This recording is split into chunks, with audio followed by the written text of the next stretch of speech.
वाक्यकारं वररुचिं भाष्यकारं पतंजलिं पाणिनिं सूत्रकारं च प्रणतोस्मि मुनित्रयम् मुनित्रयाय नमः। चलिए कहाँ से था? व्यवस्थित विभाषया गवाक्ष। अवंस्फोटायनस्य में विचार कर रहे थे, ठीक है ना। आधा थोड़ा बहुत हो गया था। तो कल हम लोगों ने 2-3 सूत्र देखे ना। सबसे पहला कौन देखा? एंग पदांताद अति। तो एंग पदांताद ये दोनों पंचम्यंत है, अति सप्तम्यंत है, ठीक है ना। थोड़ा सूत्रों का अर्थ तो क्या था? एंग पदांताद अति में बता रहे थे ना। हाँ, तो ये एंग पदांताद अति तो एक पूर्व परयो के अधिकार में है, ठीक। तो एक पूर्व परयो आएगा, संहितायाम भी आएगा ना। संहितायाम भी आएगा। और किसकी अनुवृत्ति आ रही थी? एंग पदांतादति में एक पूर्व परयो की अनुवृत्ति आ रही थी और वो सब बता दिया। उसके बाद का बोलो। अमी पूर्व से पूर्व की अनुवृत्ति आ रही, पूर्व की अनुवृत्ति आ रही थी, ठीक है ना। पूर्व रूप करने वाले और भी सूत्र है उसके पहले एंग पदांतादति से, लेकिन वो सब सूत्र यथा प्रकरण यथा प्रसंग आएंगे, प्रसंग के अनुसार आएंगे, ठीक है ना। जहाँ जहाँ जिसका प्रसंग आएगा। तो प्रकृति में अभी एंग पदांतादति का विचार आया। तो एंग पदांतादति ये जो सूत्र है ये इसमें अमी पूर्व से पूर्व की अनुवृत्ति आएगी। तो फिर हम लोगों ने अर्थ किया था एंग और पदांतात तो पंचम्यंत थे। तो हम लोगों ने क्या अर्थ किया? पदांतात एंग अति परे पूर्व परयोः स्थाने पूर्व एकादेश स्यात्। ये कहे थे ना। पूर्व मतलब पूर्व स्थानी सजातीय एकादेश। पूर्व स्थानी का जो सजातीय है वैसा आदेश होगा। तो उसी को दीक्षित जी लिख दिए हैं पूर्व रूपम एकादेश स्यात्। तो चलिए वही बोल दिया जाए, पूर्व रूपम एकादेश स्यात्। तो क्या अर्थ कर दिए इसका? पदांतात एंग अति परे पूर्व परयो स्थाने पूर्व रूप एकादेश संहितायाम विषय ये कर दिया। इसका उदाहरण भी हम लोगों ने देखा है ना। क्या उदाहरण बताया था यहाँ पर? हरे व विष्णु व वगैरह दिखाए थे ना। हरे संबोधन का है हरे, और अव रक्ष ये था ना। सब बताई दिए हैं, एक बार केवल दिमाग में बिठा लीजिए। तो हरे अव ये बन गया। तो हरे अव स्थिति में कौन सूत्र प्राप्त था? एतो यवायाव से कौन आदेश प्राप्त था? अवादेश प्राप्त था, क्योंकि ये से पर में अव का अच मिल गया है तो अवादेश होने जा रहा है। अयादेश, अरे हरे है तो कहाँ अवादेश होगा? अयादेश होगा ना। तो अयादेश प्राप्त था ये जो यवायाव से, लेकिन उसको बाद करके ये सूत्र लगा एंग पदांतादति। इसने कहा कि पदांत एंग से पर में, तो पदांत एंग हो गया हरे का ये, उससे पर में अत के रहने पर, अत मतलब ह्रस्व आकार के रहने पर क्या होता है? अव का आकार ह्रस्व पर में मिल गया तो पूर्व पर के स्थान में, तो एकार और आकार के स्थान में पूर्व रूप में एकादेश होता है। तो पूर्व रूप में एकादेश कर देंगे तो क्या बन जाएगा?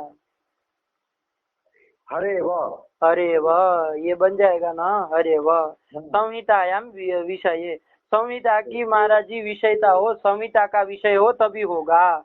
मान लीजिए संहिता का विषय नहीं है तो नहीं ना होगा, नहीं होगा।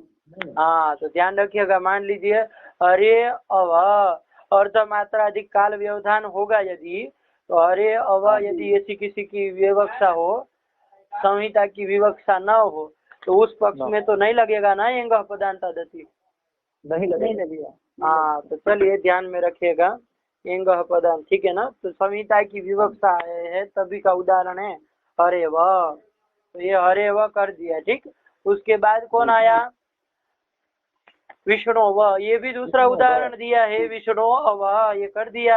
पदांत एंग हो गया ओकार, उससे पर में तो अकार ह्रस्व आकार हो गया अव का अ, तो पूर्व पर के स्थान में ओकार आकार के स्थान में पूर्व रूप में का देश स्याद, तो पूर्व रूप ओकार हो जाएगा तो विष्णु व ये रूप बन जाएगा ना। हाँ चलिए, तो विष्णु व ये बन जाएगा, ठीक। ये बन गया आपका, इस सूत्र का अर्थ आ गया। क्या बोले महाराज जी अर्थ एंग पदांतादति का? पदान्तात् एङ्गः अतिपरे पूर्वपरयोः स्थाने पूर्वरूपमेकादेशः स्यात् संहितायां विषये। हाँ, ये कर दिया, ठीक है ना, ध्यान में रखा करें। तो ये कर दिया अर्थ, और इसका पद कृत्य वगैरह हमको सब कुछ देख लिए है, ठीक है ना, अर्थ समझ में आ गया। इसके बाद कौन सूत्र आया? सर्वत्र विभाषा सर्वत्र विभाषा गोहो। सर्वत्र विभाषा गोहो में बताया था, इसमें 3 पद हैं। सर्वत्र इति अव्यय पदम, विभाषा इति प्रथमांतम, और गोहो इति षष्ठीक वचनांतम, ठीक है ना, ये 3 पद है इसमें। और ये इसमें एक पूर्व प्रयोग आएगा? नहीं नहीं नहीं आएगा। अरे कहाँ उसके अधिकार में है? इतनी तक झिझक क्यों हो रही है आप लोगों को? अधिकार में कहाँ है एक पूर्व प्रयोग के? नहीं है अधिकार। तो फिर करण तो बिल्कुल नहीं समझ रहा है क्या? पाठ लगाते हैं कि नहीं लगाते हैं? तो एक पूर्व प्रयोग के अधिकार में जब है ही नहीं तो कहाँ से आएगा? उसका खत्म हो गया घसी घसोष्ठ तक। अंतिम में कौन था उसका अंतिम सूत्र? एक पूर्व प्रयोग के अधिकार में ऋत उत था। हाँ, तो चलिए वही है, तो ये कर दिया, ठीक है ना, सब में। तो एक पूर्व प्रयोग का अधिकार नहीं आएगा अब यहाँ पर। नहीं। हाँ, तो चलिए ना आए तो कोई बात नहीं, लेकिन ये क्या करेगा अब? तो देखो, एंग पदांता दति पूरा का पूरा सूत्र आएगा। एंग पदांता दति पूरा सूत्र, पूरे सूत्र की अनुवृत्ति यहाँ पर आएगी, ठीक है ना। और किसकी अनुवृत्ति लाए थे? प्रकृत्यांतः पादमव्य परे से प्रकृत्या की अनुवृत्ति लाए। ये प्रकृत्या कौन विभक्ति वाला है? तृतीयांत है ना। हाँ, तो उसकी भी अनुवृत्ति लाए थे, ठीक है ना। तो चलिए बस इतने की अनुवृत्ति लाए, अब अन्वय करना है। तो देखिएगा, गोहो षष्ठ्यंत है ना, और ऊपर से जो एंग पदांत आदि आ रहे थे अति, तो चलिए सप्तम्यंत ही रखना है। एंग पदांत जो आ रहे थे वहां पर क्या थे? पंचम्यंत थे ना। तो हम यहाँ पर क्या करेंगे? दोनों का षष्ठ्यंत विभक्ति विपरिणाम कर देंगे, ठीक है ना। विभक्ति विपरिणाम करके यहाँ क्या कर देंगे? दोनों को षष्ठ्यंत मान लेंगे, षष्ठ्यंत बना देंगे। तो जब षष्ठ्यंत मान लेंगे तो अब अन्वय करना है, ध्यान देना सही से, हाँ, वरना गड़बड़ कर दोगे। तो देखो, पदांतस्य, अरे पदांतात का विभक्ति विपरिणाम करेंगे तो क्या बन जाएगा षष्ठ्यंत में? पदांतस्य। और एंग पंचम्यंत था, उसका षष्ठी में करेंगे तो क्या बन जाएगा? एंग। वो तो वैसे के वैसे ही रहेगा, लेकिन षष्ठी विभक्त्यंत मानना पड़ेगा, ठीक है ना। तो चलिए, तो एंग, तो पदांतस्य एंग, ये हो गया। अभी पदांतस्य एंग दोनों समान विभक्त्यंत है ना। तो समान विभक्त्यंतों में क्या कहा था? कौन संबंध होता है? अरे अभेद होता है। नीलो घटः, नील भी प्रथमांत है, घट भी प्रथमांत है ना। तो अभेद होता है ना दोनों के बीच में। क्या करते हैं? बोध नीला भिन्नो घटः। उसी प्रकार यहाँ पर भी क्या हो जाएगा? पदांता भिन्न एंग। एंग तस्य, अरे षष्ठी को फिर जोड़ देना, तस्य। तो पदांता भिन्न जो एंग तस्य, ये कर देंगे ना। तो चलिए, मतलब अभेद होगा, ये कहने का तात्पर्य है। तो पदांत जो एंग, ये कहने का तात्पर्य है। तो पदांतस्य एंग, ये आ गया। और गोहो तो इस सूत्र में पढ़ा हुआ ही था ना। वो गोहो षष्ठ्यंत था, उसमें इस गोहो जो षष्ठ्यंत है उसमें इस एंग को क्या कर देंगे? विशेषण बना देंगे। तो विशेषण बना देंगे तो क्या हो जाएगा? विशेषण होने के कारण विशेषणम तदंतस्य संज्ञा। हाँ, ये ना विधिष्ट तदंतस्य, इसके द्वारा तदंत संज्ञा, तदंत की संज्ञा होती है ना। तो एंग मतलब क्या हो जाएगा? एंगम तस्य। हाँ, तो ध्यान देना, अब तोड़ना पड़ेगा ना, क्योंकि पदांत जो एंग, अब आगे क्या बोलेंगे? तदंतस्य गोहो, ये करेंगे ना। अरे एंगन तस्य गोहो कहना है, लेकिन एंग में पहले वो पदांत का अभेद देना, अन्वय तो करिए। तो ये करने के लिए तोड़ना पड़ेगा ना पूरा। पदांता भिन्न, पदांत जो एंग और तदंत जो गो शब्द, ऐसे जाएंगे ना। क्या बोलोगे? पदांता भिन्नो या एंग, हाँ, तदंतस्य गोहो। तदंतस्य गोहो प्रकृति भावः स्यात्। प्रकृत्या स्यात् मतलब प्रकृति भावः स्यात्, ठीक है ना। लेकिन कब? अति परे। अति परे। अति लिखे है ना, क्या परे कहे? हाँ, अति परे। हाँ, अति परे। तो यही अर्थ कर दिया। क्या अर्थ बोलोगे? पदांता भिन्न य एंग तदंतस्य गोः प्रकृति भाव स्यात् अति परे। अति परे। और विकल्प से ना, विभाषा था ना, तो विकल्प से होगा, तो विकल्प है ना, तो वाह बोल देना। तो क्या बोलोगे? पदांता भिन्न य एंग तदंतस्य गो शब्दस्य गो हो गए तो कोई बात नहीं, गो हो प्रकृति वा प्रकृति भाव स्यात् बन गया। बन गया। हाँ, तो ये कर दिया है, ध्यान देना, ठीक है ना। इस तरह से, वरना पदांते पदांते घटा नहीं पाओगे सही से। वो पदांते करोगे ना तो आप लोग समझ पाए नहीं, इसलिए पहले समझो।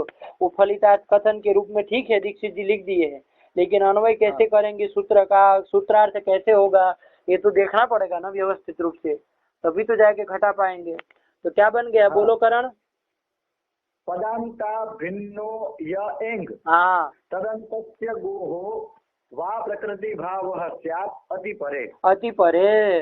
और सूत्र में एक पद का अभी देखे नहीं, सर्वत्र लिखा था ना, तो सर्वत्र मतलब लोके वेदे च, ठीक है ना। तो उस छंदसी भाषायाम च ये भी करते हैं, लोके मतलब भाषायाम और वेदे मतलब छंदसी, तो छंदसी भाषायाम च ये भी कह सकते हैं। सर्वत्र मतलब क्या? छंद में और भाषा में, वेद में और लोक में, सब जगह सर्वत्र गो हो नहीं, पदांता भिन्नो यो पदांता भिन्नो य एंग तदंतस्य गो शब्द गो हो प्रकृति भाव स्यात् कब? अति परे विकल्प न स्यात्, ठीक है ना। तो चलिए यही अर्थ कर दिया। तो वो लोके वेदे च उसको पहले बोल देना। तो भाषायाम छंदसी च पदांता भिन्नो य एंग तदंतस्य गोः प्रकृति भाव वा भवति वा स्यात् कब? अति परे। आ गया पूरे सूत्र का अर्थ? आ गया। हाँ, क्या बोले? भाषायाम छंदसी च पदांता भिन्नो य एंग हाँ, तदंतस्य गोः विकल्पे वा प्रकृति भाव स्यात् अति परे। अति परे। क्या बोले महाराज जी? पदांता लोके वेदे च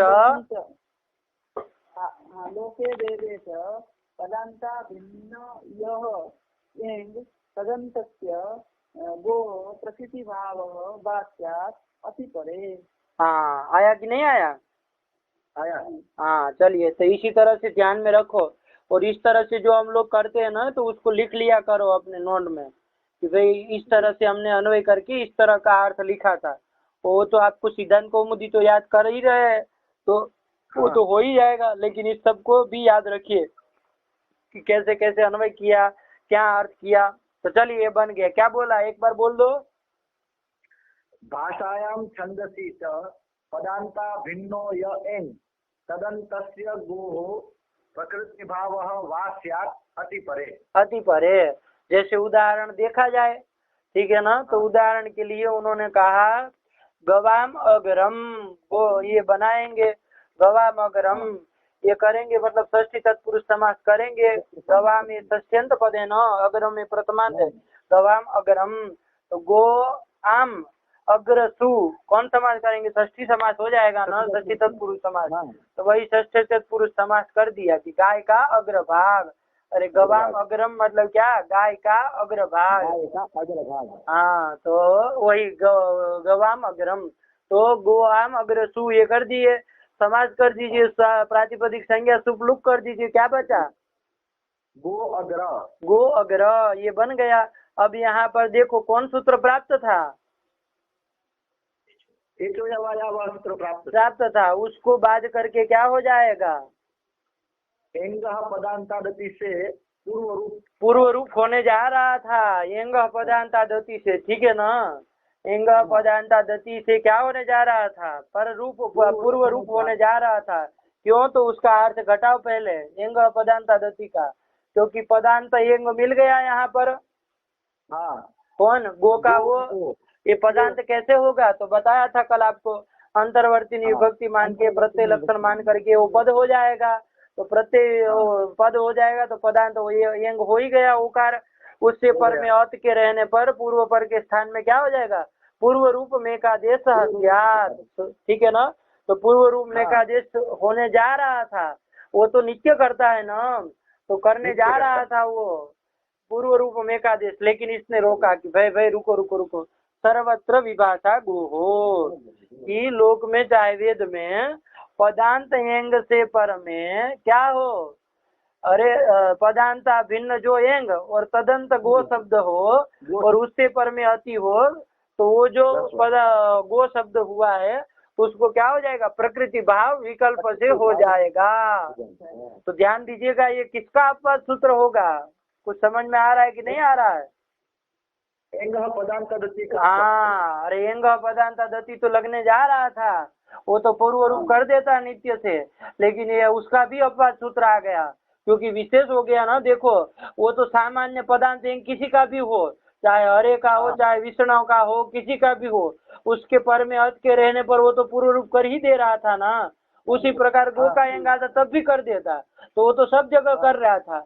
लेकिन ये विशेष सूत्र आया, इसने कहा कि यदि पदांत जो एंग तदंत जो गो शब्द हो और उसके पर में अति हो तो प्रकृति भाव होगा। ठीक है ना? गो शब्द को क्या हो जाएगा?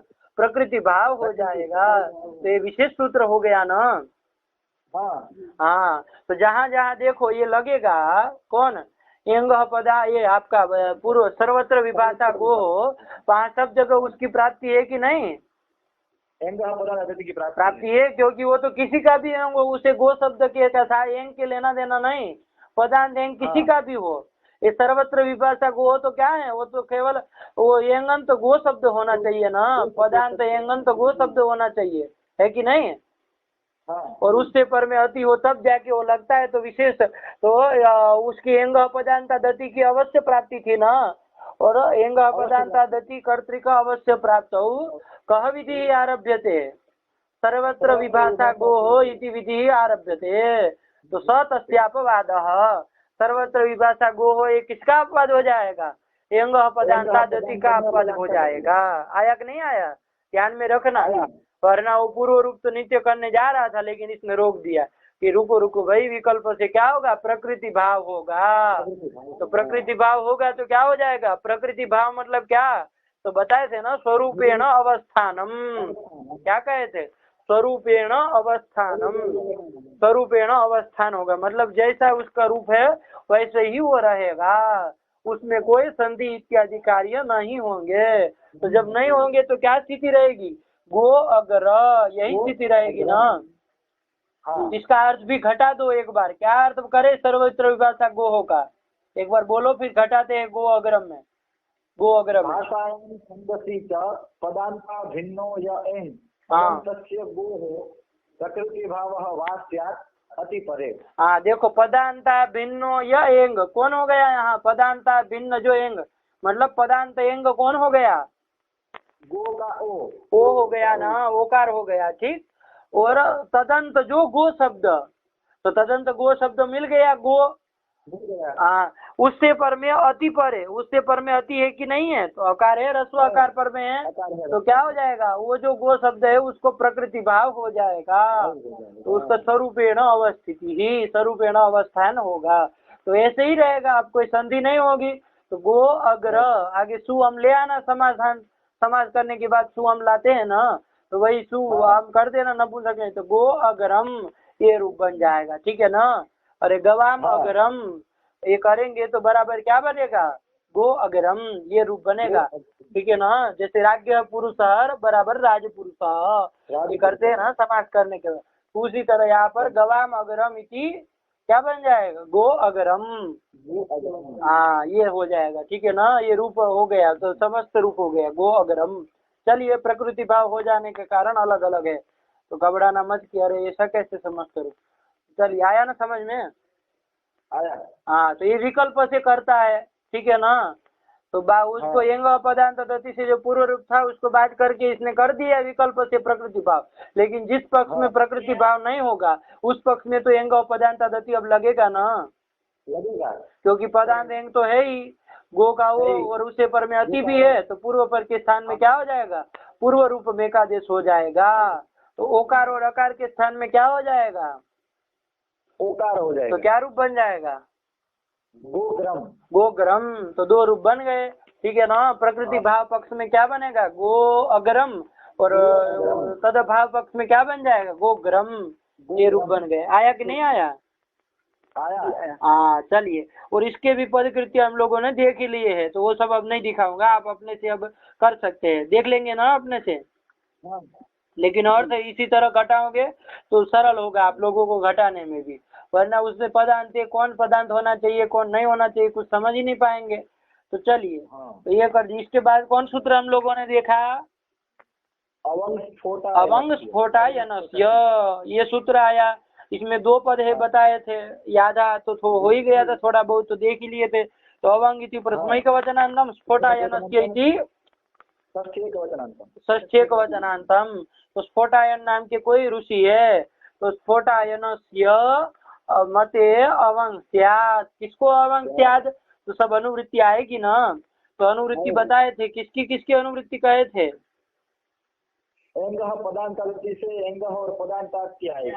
हाँ एंग, क्योंकि लिखे ना अति इति निवृत्तम, अति की नहीं आएगी, ठीक है ना। अति इति निवृत्तम, अति इसकी क्या हो जाएगी, निवृत्ति हो जाएगी। जब निवृत्ति हो जाएगी तो फिर अति के आने की कोई बात ही नहीं है। तो एंग और पदांतात की अनुवृत्ति होगी, ठीक। हाँ, एंग और पदांतात की अनुवृत्ति आ गए। इसके बाद क्या किए, और किसकी अनुवृत्ति लाए थे, सर्वत्र विवशा गोहो से गोहो की अनुवृत्ति। हाँ गोहो की अनुवृत्ति लाए थे। और इको अणची से अची की अनुवृत्ति लाए थे। अरे अति तो चला गया, अची ले आए थे ना, अची ले आए, अची ले आए थे। तो ये इतने की अनुवृत्ति लाए ना। हाँ तो देखो यहाँ पर भी यही करना। देखो एंग और पदांता दाये वो दोनों कैसे पंचम्यंत है ना, तो उसका विभक्ति विपरिणाम कर देना है, करना पड़ेगा ना। हाँ, तो क्या कर दोगे, षष्ठ्यंत कर दोगे, तो क्या बन जाएगा, पदांतस्य एंग। ये दोनों समान विभक्त्यंत है तो क्या हो जाएगा, अभेद हो जाएगा ना। तो पदांता भिन्न जो एंग, उसी तरह से करना है, कुछ ज्यादा अंतर नहीं है, बस कार्य में थोड़ा अंतर आएगा। तो वही, तो पदांता भिन्न जो एंग, ठीक है ना। तो वो एंग जो एंग था वो गोहो, जो गोहो की अनुवृत्ति भी आई थी सर्वत्र विभाषा गोहो से, वो गोहो षष्ठ्यंत था, उसमें विशेषण है कौन, एंग, ये विशेषण है। तो विशेषण तदंत विधि हो जाएगी ना, हो जाएगी। तो वही कर दो, पदांता भिन्न जो एंग तदंतस्य गोहो, ये कर दोगे ना यहाँ तक, तो कर देंगे। अब गोहो, क्या गोहो, तो गोहो स्थाने अवंग स्यात्। अरे स्थाने आ जाएगा ना, गोहो की षष्ठी को देख करके आ जाएगा। तो गोहो स्थाने अवंग स्यात्, क्या अर्थ हो गया, पदांता भिन्नो य एंग तदंतस्य गोहो अवंग स्यात्। स्थाने अवंग स्यात् कहे तो कोई बात नहीं, स्थाने अवंग स्यात्, लेकिन कब, स्फोटायनस्य मते, नहीं क्या, अरे कुछ अची परे, अरे इक्वेंट से अची लाए ना, अची परे, तो क्या अर्थ हो गया, यह एक अवंग स्यात् अची परे। अची परे, ठीक है ना। पदांता भिन्न जो एंग तदंत जो गो शब्द, और उस गो शब्द को अवंग आदेश होता है कब, अच के परे रहते, ठीक है ना। लेकिन किसके मत में, स्फोटायनस्य मते भवति, तो स्फोटायन ऋषि के मत में होगा, और किसी के मत में तो नहीं ना होगा, नहीं होगा। इससे क्या हो गया, विकल्प सिद्ध हो गया। स्फोटायन ग्रहण करने से क्या हो गया, विकल्प सिद्ध हो गया। यही कहे थे ना बाल मनोरमाकार, यही कहे थे। स्फोटायनस्य मते, स्फोटायनस्य ऋषिर मते भवति, अन्यस्य मते तु न भवति, ततश्च विकल्पः सिद्धः। तो इससे क्या विकल्प सिद्ध हो गया ना स्फोटायन ग्रहण करने से। तो चलिए, तो ये कर दिया, तो इसलिए वाह विकल्प है ना, ये कह दिया जाता है, ठीक है ना। तो क्या कह दोगे अर्थ, पदांता भिन्नो य एंग तदंतस्य गो शब्दस्य अवंग स्यात्, अवंग वा स्यात् कह दो, ठीक है ना, अचि परे, ये अर्थ हो गया आपका। जैसे उदाहरण देख लिया जाए, उदाहरण देख लिया जाए कि क्या भाई उदाहरण है इनका। तो उदाहरण के दौर में क्या कहे थे, अरे वही गवाम अग्रम कहे थे ना, तो गवाम अग्रम कहे थे, तो गवाम अग्रम करेंगे आप, तो वही प्रक्रिया करिए। अलौकिक विग्रह क्या किए थे, 1 मिनट चालू रखिए। हाँ जी શું કામ છે? પછી हाँ बोलिए, क्या किए, गवाम अग्रम, गो आम अग्रसु, हाँ गो आम अग्रसु, हाँ फिर षष्ठी से षष्ठी तक पुरुष समाज कर देंगे, समास पादवी संज्ञा प्रातिपदिक सुकोलुक, गो अग्र, गो अग्र, ये स्थिति बन गए। अब यहाँ पर आपका ये लग गया था कौन, सर्वत्र विभाषा गो लगा था ना, इसके द्वारा विकल्प से क्या प्रकृति भाव हो गया, तो एक पक्ष गो अग्रम बना था। अब उसका विकल्प भाव पक्ष में कौन लगा, अरे आप कह रहे थे ना एंग अपदांता दति लगेगा, हाँ उसका भी अपवाद है, अवंग स्फोटायनस्य, अवंग स्फोटायनस्य उसका अपवाद है, किसका, अरे एंग अपदांता दति का, अरे एंग अपदांता दति लगने जा रहा था गो अग्रम स्थिति में, है ना, वो तो सब जगह लगता है पदांत एंग में, लेकिन ये अवंग स्फोटायनस्य कहाँ लग रहा है, अरे पदांत एंगन तो जो गो शब्द होगा और अच परे रहेगा तभी लग रहा है ना, तभी लगेगा। हाँ तो इससे भी क्या हो जाएगा, अरे इसके द्वारा विकल्प से क्या हो जाएगा, अवंग आदेश हो जाएगा। लेकिन देखो, अरे अपवाद हो सकता है क्या उसका,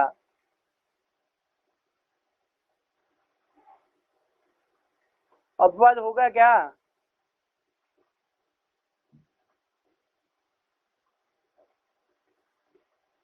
क्योंकि ये तो अति परे कहा ना, और वो तो एंग पदांता दति तो अति परे लगता है ना, केवल अकार रस्व आकार के परे रहने पर, हाँ तो कैसे फिर अपवाद होगा, क्योंकि ये तो अर्थ में दूसरे कोई होंगे तब भी ये लगेगा ना, कौन, एंग पदांता दति, सर ये कौन आपका अवंग स्फोटायनस्य, यदि मान लीजिए अर्थ में से कोई दूसरा पर में तब भी लगेगा ना, वहां पर वो लगेगा क्या आपका, वहाँ नहीं लगेगा, नहीं लगेगा, तो कहाँ से अपवाद हो गया, उस तत्कर्तृक अवश्य प्राप्ति हुई क्या, नहीं हुई, तो फिर कहाँ से अपवाद होगा, अपवाद तो नहीं ना होगा, अपवाद नहीं, परस्वाद बात करेगा, परस्वाद बात कर देगा, अवंग स्फोटायनस्य एंगः पदांता का परत्वाद,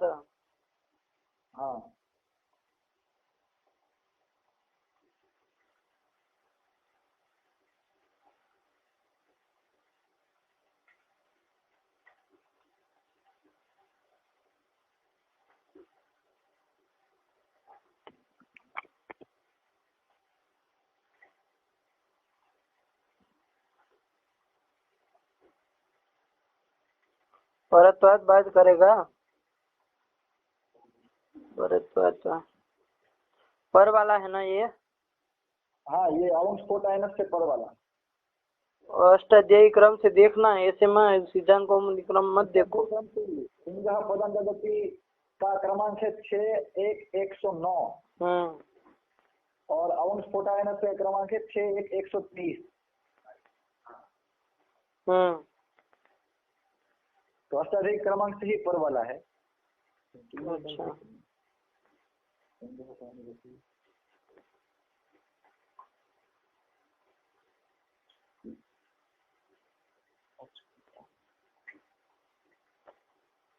हाँ, तो चलिए कोई टीकाकार लिखे कुछ,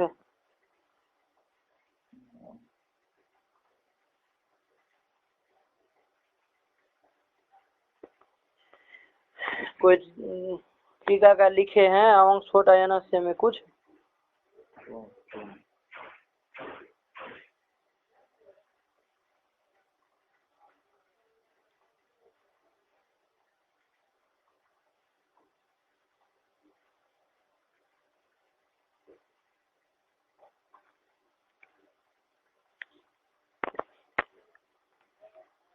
चलिए देखिएगा, ठीक है ना।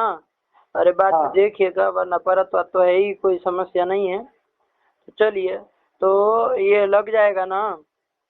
हाँ। हाँ, तो ये गो अग्रम स्थिति में ये कौन लग जाएगा, अवंग स्फोटायन से लगेगा एक बार, ठीक है ना, विकल्प से। तो चलिए लगाए, ये गो अग्रम है ना स्थिति। अब यहाँ पर देखो, आपने क्या अर्थ किया अवंग स्फोटायन से का, पदांता भिन्नो यह एंग तदंत से गो शब्द से स्थाने अवंग स्यात् विकल्पेन अचि परे अच परे हो तो, ठीक। तो देखिए अभी पदांता भिन्न यह एंग हो गया ओकार, ओकार। हाँ, अंतर्वर्ती विभक्ति मान के गो पद है और पदांत ओकार हो गया, तो पदांता भिन्नो यह एंग कौन हो गया, ओकार। और तदंत गो शब्द हो गया, गो हो गया ना। गो। हाँ, तदंत गो शब्द है, उससे पर में क्या तो वह अच हो, तो उसके पर में अच है ही, अरे अग्रम का अ है ना, तो अच पर में है, तो उस गो शब्द को क्या हो जाएगा, अवंग आदेश हो जाएगा। अब अवंग अलोन्त्य से अंतिम में स्थान में प्राप्त था, लेकिन अनेकाल सिद्ध सर्वस्य कहा कि अनेकाल हो तो सर्वस्य स्थाने आदेश, तो संपूर्ण गो शब्द के स्थान में होने जा रहा था, लेकिन कौन सूत्र आ गया, गिंचा आ गया ना।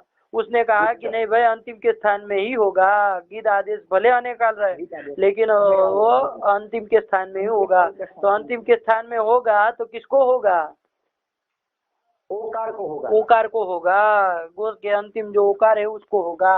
तो ओकार को अवंग कर दिया जाए, अवंग में गकार की संज्ञा हो जाएगी, तो अव बचा रहा ना, अकारांत अव बचा रहा, तो बस मिलाओ क्या बचा, स्थिति क्या बनी, गव अग्रम, ठीक है ना, गवा अग्रम बन गया है।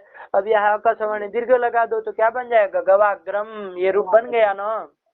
और ये विकल्प से करता है, ठीक है ना। जब नहीं करेगा तब आपका ये क्या कहते हैं, प्रकृति भाव हो जाएगा, प्रकृति भाव नहीं होगा उस पक्ष में आपका एंग पदांता दति से पूर्व रूप हो जाएगा। तो 3 रूप बन गए ना।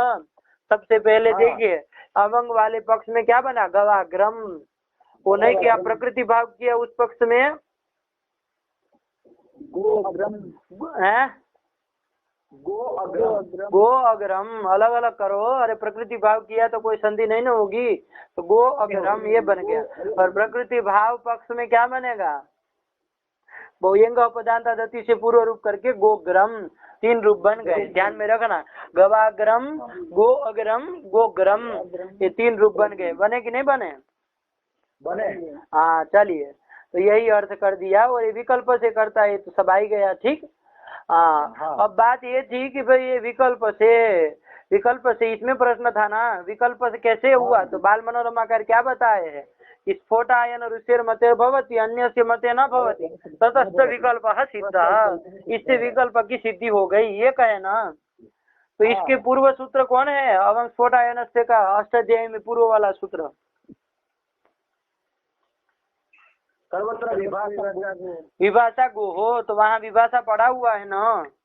तो विभाषा जब पड़ा हुआ है तो विभाषा की अनुवृत्ति आ जाएगी, तो विकल्प सिद्ध हो ही जाएगा। तो स्फोटायन ग्रहण क्यों किया है, तो स्फोटायन देखिए बाल मनोरमाकार ने तो लिख दिया कि स्फोटायन ऋषि के मत में होगा, अन्यों के मत में नहीं होगा, इससे विकल्प सिद्धि हो गए। तो इसका मतलब बाल मनोरमाकार विभाषा की अनुवृत्ति नहीं ला रहे हैं, आया कि नहीं आया, आया। हाँ, विभाषा पद की, क्योंकि अनुवृत्ति किसकी, स्वरितेनाधिकार, स्वरि तत्व युक्तम शब्द स्वरूपम अधिकृतम बोध्यम। तो विभाषा में स्वरि तत्व प्रतिज्ञा नहीं मानते हैं, मतलब नहीं है ऐसा मान करके, जब नहीं है उसमें स्वरि तत्व प्रतिज्ञा तो उसकी अनुवृत्ति नहीं ना आएगी, नहीं आएगी। तो जब अनुवृत्ति नहीं आएगी, क्योंकि स्वरि तत्व युक्त जो शब्द स्वरूप होता है उसी का तो अधिकार चलता है, और किसी का चलता है क्या, नहीं। तो विभाषा में यदि स्वरि तत्व की प्रतिज्ञा न माने, स्वरि तत्व युक्त न माने विभाषा पद को, तो उसका अनुवृत्ति आएगी, अधिकार आएगा इसमें, नहीं आएगा, नहीं आएगा। तो चलिए, तो इसे मान करके उसमें स्वरि तत्व प्रतिज्ञा नहीं मान रहे, तो विभाषा जब आएगा नहीं, तो विभाषा नहीं आएगा तो इसमें विकल्प की सिद्धि नहीं न हो पाएगी। तो कैसे करेंगे, ये स्फोटायन ग्रहण से विकल्प की सिद्धि हुई है, समझ में आया, आया। हाँ चलिए, तो स्फोटायन ग्रहण करने से क्या हो गया, विकल्प की सिद्धि हो गई, यही बाल मनोरमाकार ने बताया ना, यही बताया।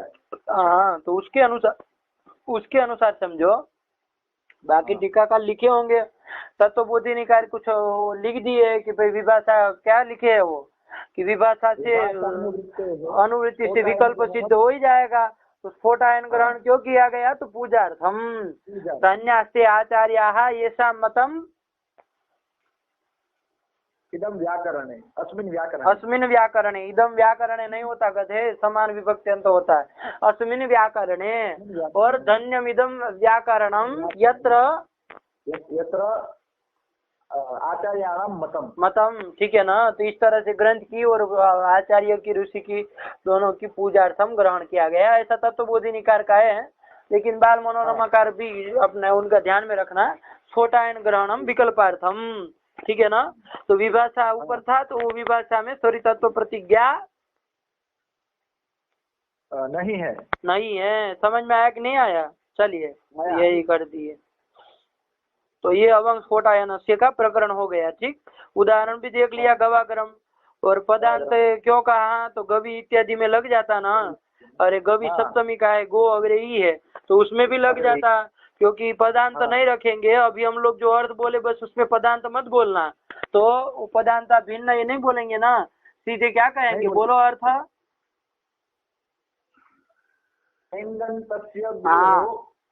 विकल्पेन अवंगादेशः स्यात् अचि परे। हाँ ठीक है ना। चलिए यही कर देंगे कि एगंत जो गो शब्द उसको क्या होता है? अवंग आदेश होता है, अच परे रहते। तो एगंत गो शब्द हो गया गो, उससे पर में अच भी है। अरे गवि का इकार भी, वो घी का इकार है, तो वो क्या हो जाएगा? अरे अवंग आदेश होने लगता, अवंग हो जाता तो क्या रूप बनने लगता है सप्तमी में?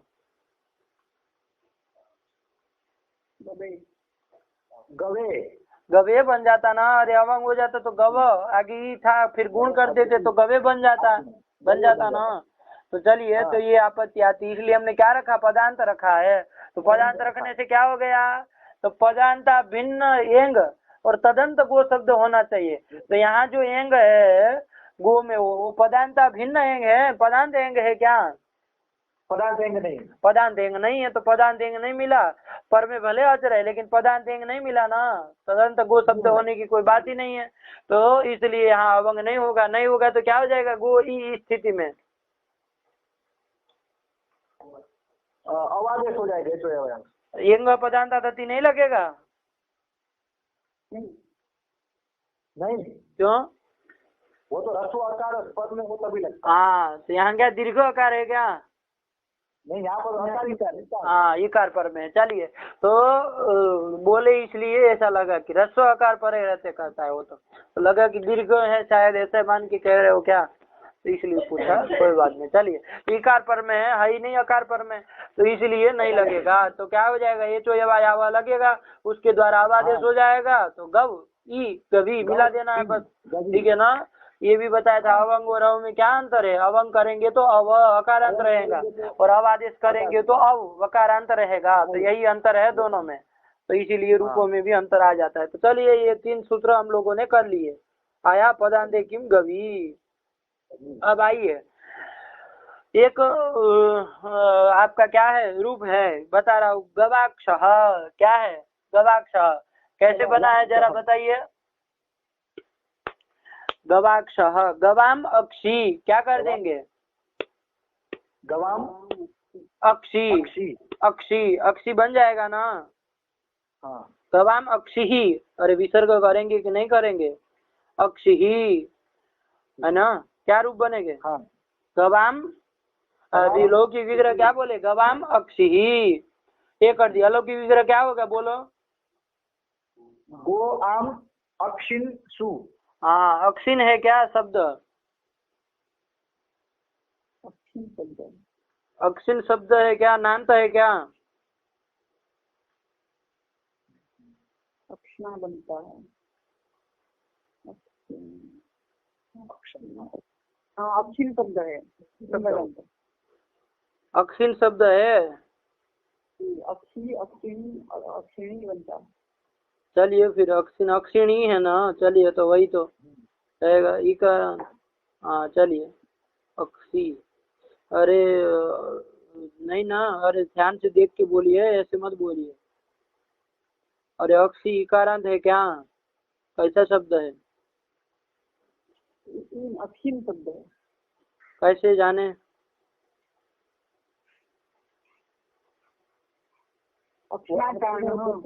इसमें वो अक्षण ये रूप ये बनता तो है। नुमादि करने के पर भी तो हो सकता है। अरे कुछ नुमादि करेंगे तो नहीं होगा। अरे नपुंसकलिंग शब्द है अक्षी, तो उससे यदि आप करेंगे कुछ घस आदि प्रत्यय अच आदि प्रत्यय परे रहने पर वो नहीं लगेगा। इकोची विभक्त हो, इकोची विभक्त हो, ईगंत को नुम आगम होता है वगैरह वगैरह अजादि विभक्ति पर में रहने पर तो है ही सब। तो नुमादि होकर के भी तो हो सकता है अक्षिन अस। फिर कुछ कार्य हो गए ऐसे भी तो हो सकता है। कैसे जाने कि नान्त नकारांत शब्द है?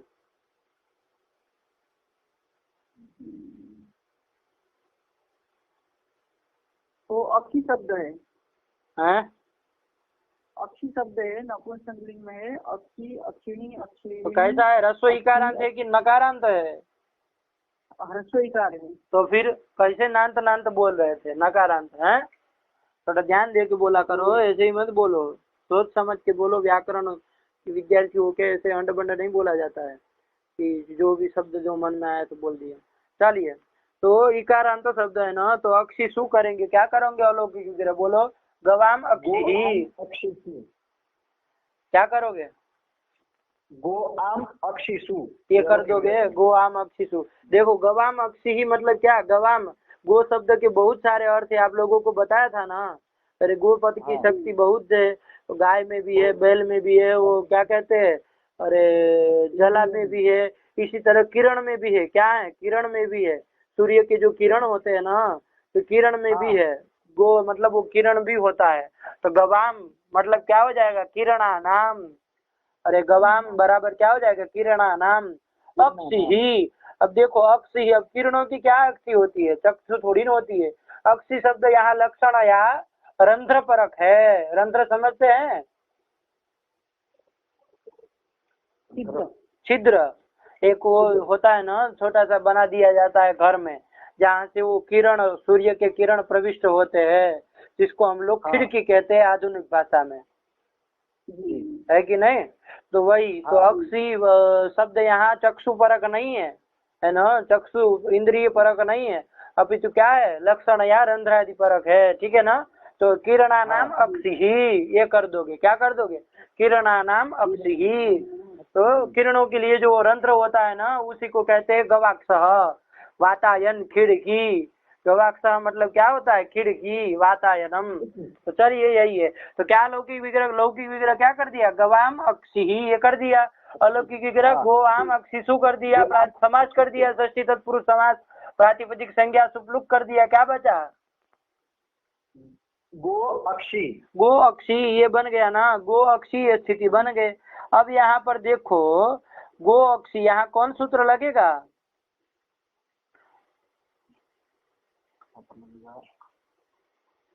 ये लगेगा कि नहीं? अवंग स्फोटायनस्य। लगेगा ना, अवंग स्फोटायनस्य का अर्थ घटाओ। पदांता भिन्नो या एंग हो गया, गो का ओ। हाँ तदंत दो शब्द है, उसके पर में अच है, अक्षी का अ। हाँ, तो अच के पर में रहने पर उस गो शब्द के स्थान पे, गो शब्द का अंतिम जो होकर है उसके स्थान पे अवंग आदेश होगा। हाँ, अच पर में है ही, तो अच पर में मिल गया। तो विकल्प तो अवंग आदेश कर दो। चलो अवंग आदेश करो, तो क्या बन गया? गव अक्षी। गव अक्षी, ये स्थिति बन गई ना। क्या बन गया? गव अक्षी। अब यहाँ मिला दो, उसमें अकस वर्ण दीर्घ कर दो, तो क्या हो जाएगा? गवाक्षी बन जाएगा, गवाक्षी। हाँ। अब गवाक्षी आपको बनाना है गवाक्ष। तो कैसे बनाओगे? कौन सूत्र लगेगा? और एक समासांत प्रत्यय करने में एक आता है ना सूत्र, कौन? अक्षणो दर्शनात्। कौन सूत्र है? अक्षणो दर्शनात्। महाराज जी सूत्र है, सूत्र का अर्थ क्या है? गो अक्षणो दर्शनात् का क्या अर्थ है? देख के बोलो जी।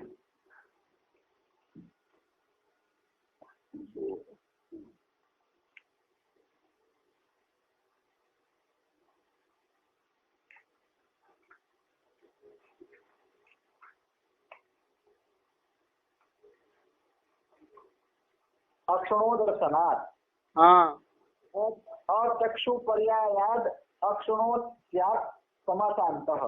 ठीक है ना। देखो अचक्षु पर्यायाद मतलब चक्षु भिन्न का पर्याय जो अक्षी शब्द हो, है ना। चक्षु भिन्न मतलब इंद्रिय वाचक अक्षी शब्द नहीं होना चाहिए, चक्षुर इंद्रिय वाचक अक्षी शब्द न हो। अचक्षु पर्याय मतलब चक्षु भिन्न का वो क्या पर्याय जो अक्षी शब्द हो उसे अच प्रत्यय होता है, और वो कैसे समासांत होता है। आया कि नहीं आया? तो चलिए, तो यहाँ क्या बन गया है, गवाक्षी बन गया है ना। तो यहाँ जो अक्षी शब्द है मैंने बताया था, क्या अर्थ बता रहा है? किरण, रंध्र, रंध्र पर। अरे गधा, और किरण तो गो शब्द का अर्थ था, अक्षी का बोले थे ना। अक्षी का क्या अर्थ किए थे? रंध्र, रंध्र अर्थ कहे थे ना। हाँ, तो चक्षु का पर्याय है क्या ये अक्षी शब्द? नहीं, हाँ, तो चक्षु रंध्र परक है ना। तो अचक्षु पर्यायवाची अक्षी शब्द हो गया कि नहीं हो गया? तो उससे अच प्रत्यय होता है, तो उससे अच प्रत्यय होगा तो अच प्रत्यय हो जाएगा, वो समासांत तो होता है। चलिए, समास के अंत में होता है। तो गवाक्षी बन गया था ना, अच प्रत्यय कर दीजिए। अच का क्या बचेगा? अ बचेगा ना। अ बचेगा तो क्या स्थिति बन गई? गवाक्षी अ, ये स्थिति बन गई। और ये जो है ना अक्षणो दर्शनार्थ कौन अध्याय का है, कहाँ का है? 5-4-76। तो ये आ गया आपका स्वादि कब प्रत्यय आवधिक प्रत्यय हो गया कि नहीं हो गया? हो गया। तो और आजादी भी है, तो यहाँ पर क्या हो जाएगी? पूर्व की अच के परे रहते पूर्व जो गवाक्षी है उसकी कौन संज्ञा हो जाएगी? भ संज्ञा हो जाएगी। यची भम से भ संज्ञा हो जाएगी ना। तो गवाक्षी की भ संज्ञा हो गई। अब कौन सूत्र लग जाएगा? यस्यति च लग जाएगा ना। उससे क्या हो जाएगा? गवाक्षी का जो इकार है उसका क्या हो जाएगा? लोप हो जाएगा। तो लोप हो जाएगा तो क्या हो जाएगा? गवाक्ष ये बनेगा। मिला दो गवाक्ष सुरुत्व विसर्गो गवाक्ष। गवाक्ष मतलब क्या? गवाम अक्षी ही मतलब गवाक्ष का अर्थ क्या बताए? वातायनम। और खिड़की जो होती है ना उसको क्या कहते हैं? गवाक्ष कहते हैं। ठीक है ना। तो चलिए यही है। देखो उस सूत्र अक्षरो दर्शनार्थ में यही तो उदाहरण दिया है। क्या दिया है? गवाम अक्षी व गवाक्ष। देखो वहाँ गवाम अक्षी इव लिख रहे हैं, तो अक्षी इव मतलब गवाम अक्षी इव क्यों लिख रहे हैं? क्योंकि आपका गवाम अक्षी इव मतलब इव जो है ना वो तो अर्थ लिख दिया है, वरना विग्रह करेंगे तो क्या विग्रह होगा? गवाम अक्ष। अरे अक्ष कहाँ होता है? अक्षी ही, अक्षी ही। गधे समासांत तो वो होता है अच प्रत्यय। पहले कहाँ करने लगे लौकिक विग्रह में? हाँ, गवाम अक्षी ही। अक्षी ही मत बोलो। अरे अक्षी शब्द नपुंसकलिंग है ना, तो सु लुक हो जाता है भाई, दधी की तरह चलता है।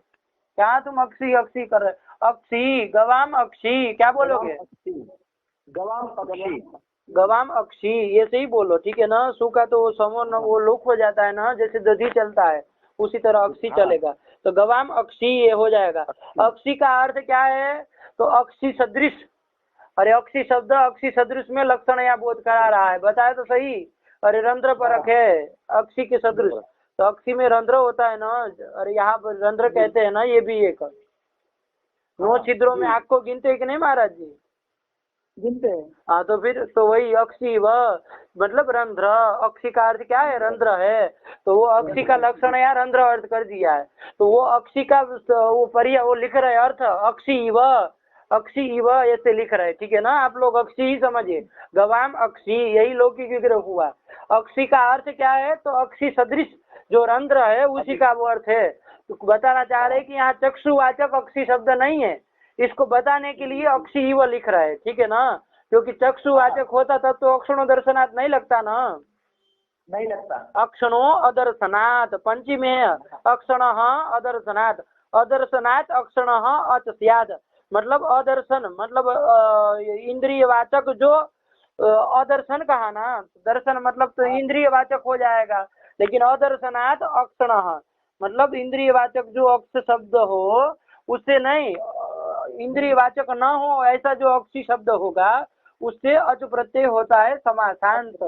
समझ में आया कि नहीं? तो इसलिए वो बताना चाह रहे हैं कि यहाँ अक्षी शब्द इंद्रियवाचक नहीं है, अपितु अक्षी सदृश परक है, इसलिए इव लिख दिया जा रहा है। वरना क्या बोलोगे लौकिक विग्रह गवाम अक्षी, और अलौकिक विग्रह क्या बोलोगे?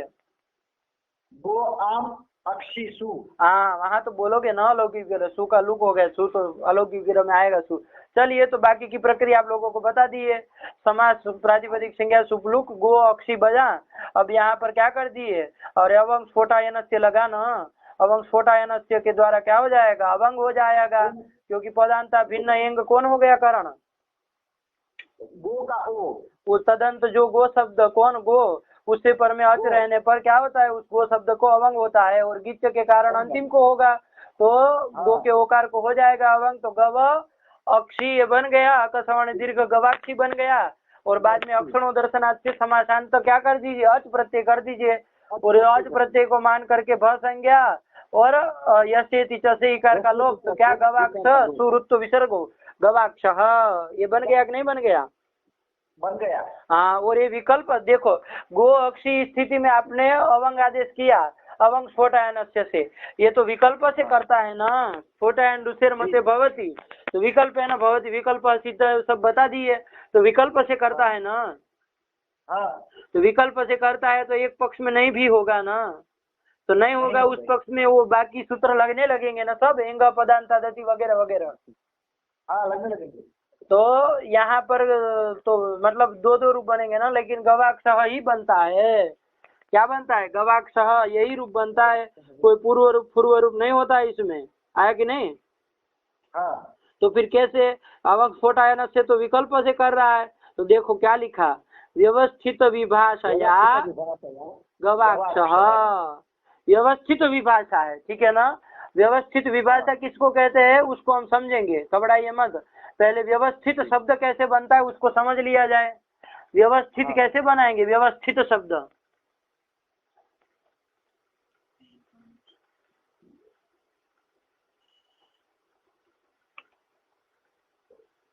देखो, अरे जैसे आप कहते हैं ना पंडा, पंडा जानते हैं पंडा किसको कहते हैं? सद असद विवेचिनी बुद्धि ही पंडा। सद और असद का विवेक करने वाली जो बुद्धि होती है ना, ऐसी बुद्धि को क्या कहते हैं? पंडा। पंडा कहते हैं। क्या कहते हैं? पंडा कहते हैं। और पंडा संजाता अस्य इति पंडितः करते हैं ना। हाँ, पंडा संजाता अस्य मतलब पंडा हो गई है जिसकी, वो इसको क्या कहेंगे? तो पंडितः मतलब सद असद विवेचिनी बुद्धि जिसको आ गई है ना, उसको क्या पंडित कहते हैं कि ये सत है ये असत है, इस तरह की विवेक जिसके पास, बुद्धि जिसके पास आ जाती है उसको क्या कहते हैं? हम पंडा कहते हैं। तो पंडा किसको कहते हैं समझ में आया? सद असद विवेचिनी बुद्धि ही पंडा, मतलब सद असद का विवेचन करने वाली जो बुद्धि है उसको क्या कहते हैं? पंडा। और पंडित कैसे बनाया? पंडा संजाता अस्य इति पंडितः, ये कर देंगे ना। कौन सूत्र है? कौन प्रत्यय करेंगे? देखो पंडा शब्द से इतच प्रत्यय करेंगे। कौन प्रत्यय करेंगे? इतच प्रत्यय। इतच प्रत्यय कौन सूत्र है? तदस्य संजातम तारकादिभ्यो इतच। हाँ, तारकादिभ्यो इतच वाला जो सूत्र है ना, तो उसी सूत्र से क्या हो जाता है? इतच प्रत्यय हो जाता है। तो इतच प्रत्यय हो जाएगा, इतच का इत बचता है। क्या बचता है? इत। और आप पंडा का आकार चला जाएगा, वो सब सुबंध वो प्रक्रिया सब कर लेना। पंडा आकार चला गया इतच, तो पंड इत मिला तो पंडित बन गया, सुरुत विसर्गो पंडित बन गया ना, बन गया। उसी तरह यहाँ पर बनाना हो, व्यवस्थित बनाना हो तो कैसे बनाओगे? व्यवस्था संजाता अस्य इति व्यवस्थित, मतलब व्यवस्था हो गई है जिसकी, उसको क्या कहेंगे? यदि पुल्लिंग होगा तो व्यवस्थित, कि भाई ये व्यवस्थित हो गया है, मतलब इसकी व्यवस्था हो गई है। यही है ना महाराज जी? जैसे कहते हैं ना, ये लड़के की व्यवस्था हो गई, ये लड़का व्यवस्थित हो गया, ठीक है ना।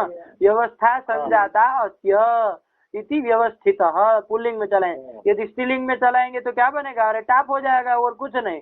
व्यवस्था संजाता अस्याहा इति व्यवस्थिता बन जाएगा ना। तो चलिए यहाँ विभाषा स्त्रीलिंग है ना, तो उसी के अनुसार व्यवस्थिता भी क्या रहेगा, स्त्रीलिंग बनाएंगे टाप आदि करके, तो व्यवस्थिता बन गया। व्यवस्थिता का क्या बोलोगे, कोई पूछे तो विग्रह।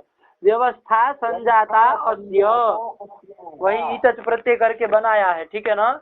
तो व्यवस्थिता बन गया, व्यवस्था संजाता अस्याहा इति व्यवस्थिता। तो व्यवस्थिता व्यवस्था हो गई है जिसकी, जिसकी मतलब यहाँ जिस विभाषा की, ऐसी विभाषा को क्या कहेंगे, व्यवस्थिता विभाषा कहेंगे ना। तो वही, और व्यवस्थिता चासो विभाषा कर्मधारय कर दीजिए। व्यवस्थिता चासो विभाषा रूप क्या बन जाएगा, व्यवस्थित विभाषा। अरे व्यवस्थिता था ना, तो आकार कहाँ चला गया, अरे पुंवत भाव हो जाएगा, अरे पुंवत भाव हो जाएगा ना। हाँ, अरे वही स्त्रिया पुंवत भाषित पुंस्का धनु समानाधिकरण है, वो बहुरी समाज में थोड़ी न कहता है कि बहुरी समाज में होता है ना। तो चलिए हो जाएगा, कर्मधारय में भी तो लगेगा, तो पुंवत भाव हो जाएगा तो क्या बन जाएगा, अरे व्यवस्थिता का पुंवत भाव हो गया तो व्यवस्थित बन गया ना। तो व्यवस्थित विभाषा आया कि नहीं आया, तो पहले कैसे बनाओगे, देखो क्रम से चलना। व्यवस्था संजाता अस्याहा इति व्यवस्थिता, व्यवस्थिता चासो विभाषा व्यवस्थित विभाषा, ये बन जाएगा व्यवस्थित विभाषा।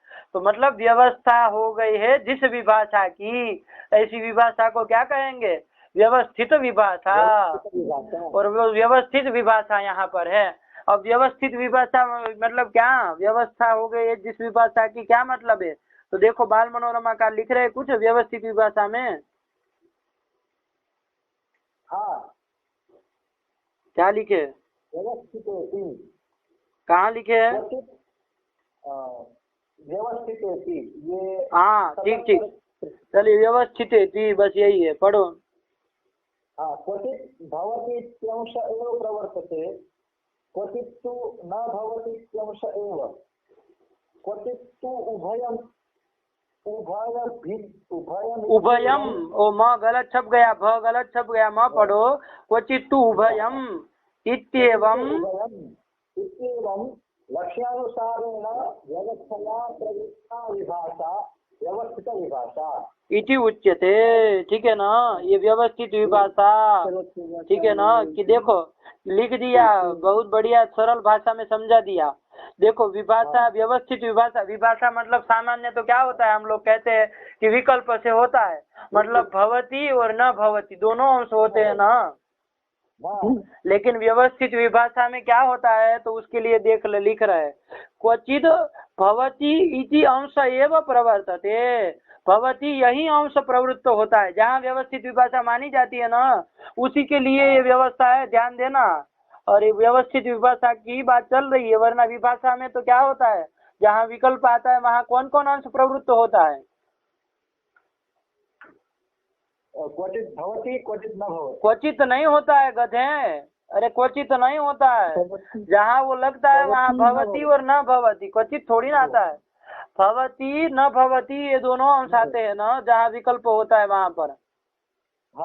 भवती न भवती ये दोनों अंश आते हैं ना। लेकिन व्यवस्थित विभाषा जहाँ होती है ना, वहाँ ये इस तरह का होता है। तो देखो क्या क्या होता है, तो क्वचित भवती इत्यंश एव प्रवर्तते, क्वचित भवती कोई स्थल में केवल भवती यही अंश प्रवृत्त होता है, और क्वचित न भवती इत्यंश एव प्रवर्तते, कहीं पर ऐसा होता है कि न भवती यही अंश प्रवृत्त होता है, ठीक है ना। और क्वचित कहीं पर तो व्यवस्थित विभाषा जहाँ होती वहां पर क्या होता है, अरे उभयम, उभयम मतलब भवती न भवती, हाँ बोलो ना, अरे क्यों नहीं समझ पा रहे हो, क्या कारण, दिमाग नहीं काम कर रहा है, नहीं समझ रहे। तो क्या गधे की तरह बोलो ना, फिर क्या हूँ कर रहे हो, महाराज जी समझ जाते हैं, तुम नहीं समझ पाते हो। तो भवती न भवती दोनों अंश, महाराज जी समझे ना आप भी, जी जी। हाँ, तो भव उभयम ये दोनों कहीं पर देखो व्यवस्थित विभाषा जहाँ होती है वहाँ पर क्वचित भवती अंश एवं प्रवर्तते, क्वचित तु न भवती अंश एवं प्रवर्तते, क्वचित तु उभयम प्रवर्तते, मतलब भवती न भवती दोनों प्रवृत्त होते हैं। इसी लक्ष्यानुसारेण, लक्ष्य के अनुसार व्यवस्था देखी जाती है। लक्ष्यानुसारेण व्यवस्थया प्रवृत्ता विभाषा व्यवस्थित विभाषा, लक्ष्य के अनुसार व्यवस्था से प्रवृत्त जो विभाषा है ना उस विभाषा को क्या कहते हैं? व्यवस्थित विभाषा कहते हैं। जैसे यहाँ देखो अवंग स्फोटायनस्य में विकल्प है ना, ये विभाषा को क्या कहा? व्यवस्थित विभाषा। तो देखो गवाक्षः में जब लगा ये सूत्र गवाक्षः में, तो कौन अंश केवल प्रवृत्त हुआ? भवत्येव, भवती, यही अंश केवल प्रवृत्त हुआ। भवत्येव नहीं, यह वहाँ कहाँ लगाना है? भवती यही अंश प्रवृत्त हुआ, ठीक है ना? आया कि नहीं? भवती अंश ही प्रवृत्त हुआ। तो भवती अंश प्रवृत्त हुआ मतलब न भवती नहीं ना चला महाराज जी? नहीं चला, नहीं आया, न भवती अंश नहीं आया। देखो आप लोग सामान्य रूप से समझिए, विभाषा जहाँ होती है वहाँ दोनों होता है, अरे भवती होता है न भवती, दोनों अंश होते हैं। लेकिन व्यवस्थित विभाषा में ऐसा होता है कि कोई कोई लक्ष्य के लिए केवल भवती चलता है, कोई कोई लक्ष्य के लिए केवल न भवती होता है, और कोई कोई लक्ष्य में दोनों चलता है। ये व्यवस्थित विभाषा में इस तरह की व्यवस्था होती है, ठीक है ना? तो देखिए गवाक्षः में जब अवंग स्फोटायनस्य लगा तो यहाँ ये विभाषा है। अब कैसी व्यवस्थित विभाषा का मान लिया ना, यहाँ पर अवंग स्फोटायनस्य में व्यवस्थित विभाषा मान लिया। अब इससे हुआ क्या? तो गवाक्षः में जब प्रवृत्त होगा तो केवल भवती अंश ही प्रवृत्त हुआ, है ना? कि भाई अवंग भवती यही अंश प्रवृत्त हुआ, मतलब न भवती अंश नहीं लगा। तो जब नहीं लगा तो भवती अंश ही लगा, तो गवाक्षः एक ही रूप बनेगा ना। हाँ महाराज जी नहीं समझे क्या? जी समझ गए। क्या समझे? यहाँ व्यवस्थित विभाषा मतलब, अरे गवक, ये व्यवस्थित विभाषा हमने मान ली। इसको किसको? इसको अवंग स्फोटायनस्य में जो विभाषा है विकल्प, उसको व्यवस्थित विभाषा मान ली। अब इससे हुआ क्या? कोई लक्ष्य में क्वचित लक्ष्य जब वो सूत्र कार्य करने जाएगा तो केवल भवती अंश ही प्रवृत्त होगा। तो भवती अंश ही प्रवृत्त होगा मतलब अवंग भवती यही होगा। जैसे गवाक्षः में जब लगने गया अवंग स्फोटायनस्य, तो वहां पर क्या हुआ? केवल भवती अंश ही प्रवृत्त हुआ कि भाई अवंग भवती यही अंश प्रवृत्त हुआ। तो यही हुआ, न भवती तो प्रवृत्त नहीं ना हुआ है, केवल भवती ही हुआ है। तो बस अवंग होगा और गवाक्षः एक ही रूप बनेगा। आया कि नहीं आया? हाँ। और कहीं ऐसा होता है, जैसे आगे आएगा बहुत जगह, कि व्यवस्थित विभाषा होने के कारण यहाँ पर नहीं हुआ, इस तरह का भी आता है। तो वहाँ पर क्या हुआ? केवल और केवल कौन अंश का प्रवृत्ति हुई? न भवती अंश की ही प्रवृत्ति हुई। और कहीं कहीं पर क्या किया जाता है? उभय अंश का भी प्रवृत्ति होती है, ठीक है ना? तो जैसे देखो ये जो अवंग स्फोटायनस्य है, गवाक्षः में लगा तो केवल कौन अंश प्रवृत्त हुआ?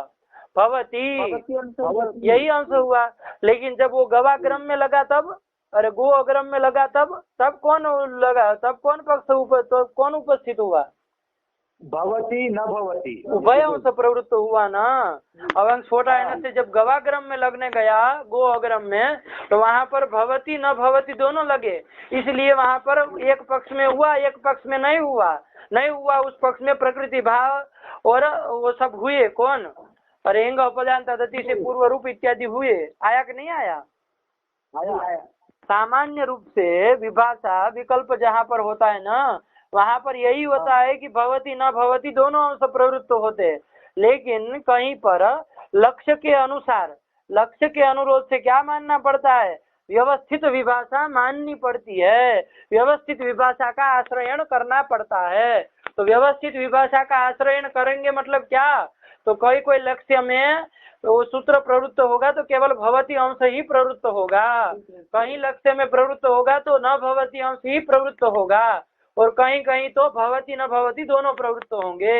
आया कि नहीं आया? आया। यही है आपका क्या? व्यवस्थित विभाषा। तो देखो वही तो लिखा है, क्वचित भवति इति अंश एव प्रवर्तते, क्वचित तु न भवति इति अंश एव, क्वचित तु उभयम् इति एवं लक्ष्यानुसारेण व्यवस्थया प्रवृत्ता विभाषा व्यवस्थित विभाषा आश्रियते। आया कि नहीं आया? आया। हाँ, तो चलिए, तो यही व्यवस्थित विभाषा हमने मान ली, ठीक है ना। तो कहा मान ली? सर्वत्र विभाषा गोहो इत्यत्र आश्रियते। अरे ये तो गड़बड़ कर दिया ना। अरे कहाँ आश्रियते? चित्र आश्रियते लिखा है। कुत्र आश्रियते? आप लोग बोलिए ना। अवन स्फोटायन से इत्यत्र आश्रियते। हाँ, तो चलिए ध्यान में रखिएगा, ठीक है ना। अरे सर्वत्र विभाषा गोहो में कहाँ बात है भाई, ठीक है ना। तो चलिए आ गया ना समझ में? आ गया। तो अवंग स्फोटायनस्य में आश्रियते भाई। तो अवंग स्फोटायनस्य में जो विभाषा है वो कैसी विभाषा मान ली हमने? व्यवस्थित विभाषा। हाँ, व्यवस्थित विभाषा मान ली। अब उससे हुआ क्या? ततश्च, पढ़ो, गवाक्ष इत्यत्र नित्यम अवंग इत्यर्थः। आया कि नहीं आया? नित्यम अवंग, जो मूल में लिखा ना कि व्यवस्थित विभाषया गवाक्ष, तो व्यवस्थित विभाषा के द्वारा नित्य अवंग हो जाएगा, तो गवाक्ष यही रूप बनेगा। ये नहीं कि विकल्प भाव पक्ष में आप पूर्व रूप या तो प्रकृति भाव करने लगे। आया कि नहीं? आया। हाँ, तो यही है। अरे ऐसा होता तो बहुलम ही कह देते हैं, है ना। अरे बहुलम ही कह देते, बहुलम में भी तो यही होता है, क्वचित प्रवृत्ति ही, क्वचित अप्रवृत्ति ही, क्वचित विभाषा, तो यही तो है। अरे क्वचित प्रवृत्ति मतलब भवती, ये अंश हुआ। क्वचित न भवती तो ये हो गया न भवती, क्वचित अप्रवृत्ति का। और विभाषा मतलब विकल्प से उभय अंश, तो यही तो हो गया। तो बहुलम ही कह देना चाहिए ना, लेकिन नहीं। अरे बहुलम में एक अंश और बढ़ जाता है, क्या? क्वचित अन्य देव। हाँ, ये नहीं होता यहाँ पर क्वचित अन्य देव, है ना। अच्छा। अरे बहुलम में क्वचित अन्य देव एक और बढ़ जाता है ना, कि अरे कुछ निमित्त नहीं होता तब भी बहुलम के कारण हो जाता है। जैसे डाति बहुलम द्वे भवतः, डात की विषयता नहीं थी फिर भी पटादिति में क्या कर दिए थे? द्वित्व कर दिए थे। तो क्या कर दिए वहाँ पर? अरे क्वचित अन्य देव कर दिया था ना। अरे जो निमित्त नहीं था फिर भी लगा दिया। यहाँ पर ऐसे व्यवस्थित विभाषा में ये नहीं होता है, निमित्त तो चाहिए ही चाहिए, बस वो भवती न भवती और उभयम यही प्रवृत्त होते, क्वचित अन्य देव नहीं होता है, यही अंतर है। समझ में आया कि नहीं? आया। हाँ, ध्यान में रखना, ठीक है ना। ये व्यवस्थित विभाषा है। तो चलिए क्या लिख दिए, पढ़ो।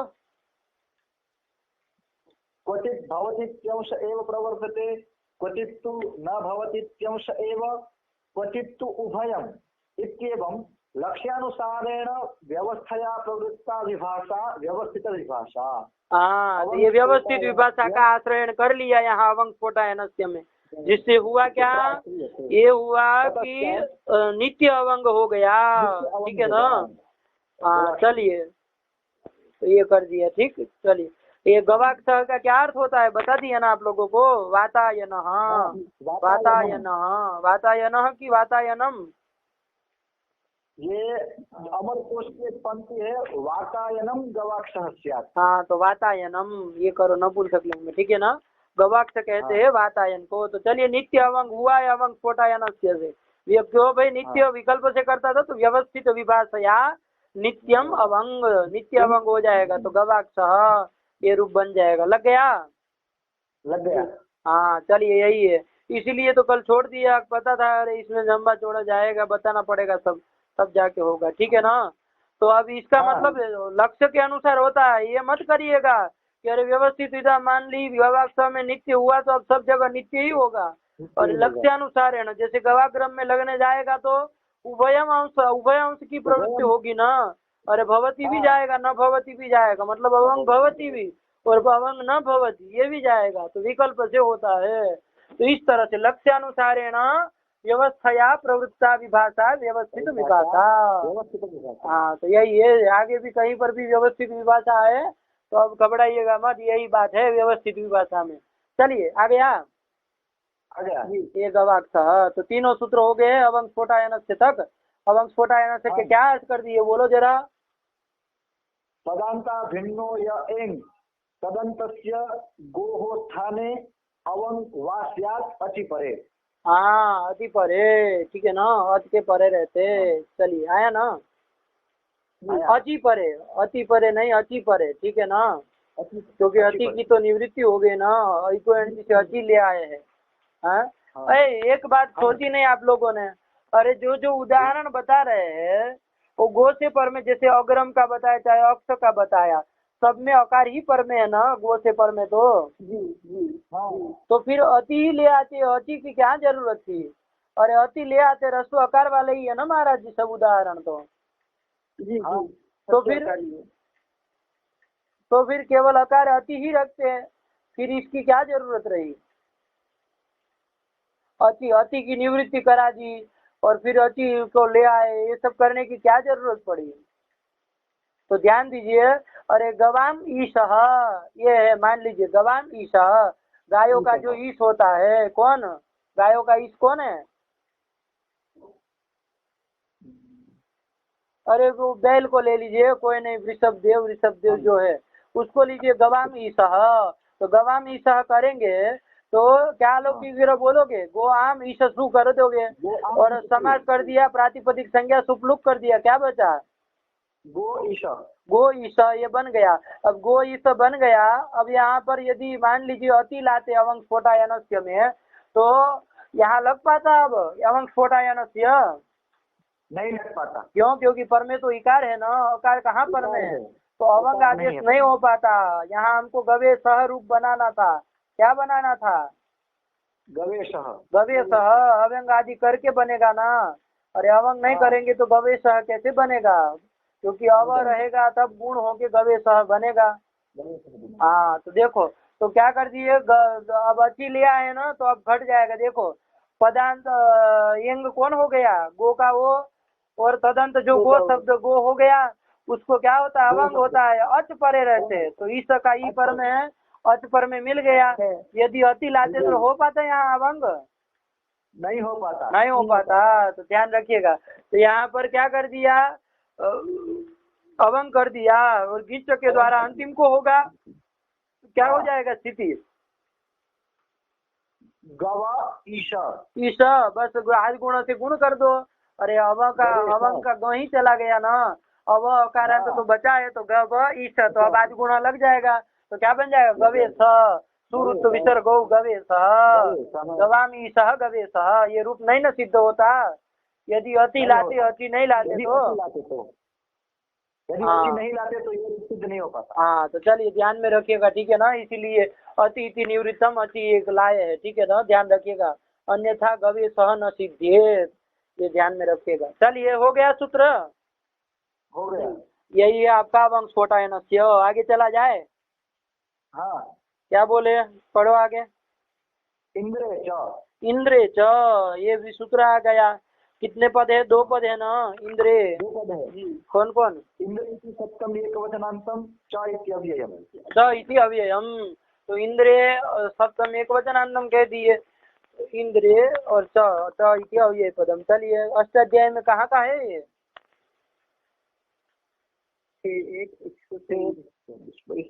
निकालिएगा जरा, 6:1:124 अष्टाध्यायी। अवंग स्फोटायनस्य के बाद का ही है।